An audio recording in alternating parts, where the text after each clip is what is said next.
Saat melaksanakan tugas TMMD di Desa Ngerancang, anggota Satgas TMMD berkesempatan melakukan kunjungan ke rumah pengrajin kandang ayam di sela kegiatannya.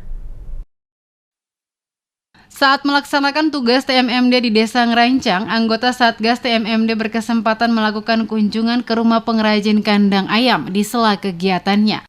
Rasa ingin tahu yang mendalam membuat Kopral 2 Adi Rusmanto bersemangat untuk belajar kepada Rasuwo membuat kandang ayam tersebut. Dengan berbahan dasar bambu yang mudah menggores kulit, memerlukan kehati-hatian saat membuatnya meski tidak mudah. Kopral 2 Adi Rusmanto tampak bersemangat dan antusias saat membuat kurungan. Kesan pertamanya ini sulit, kita memerlukan kesabaran, soalnya bahannya bambu cepat mudah patah. Tak malu untuk belajar serta sikap rendah hati inilah yang membuat warga desa Ngerancang semakin mencintai keberadaan Satgas di desanya untuk kegiatan yang positif.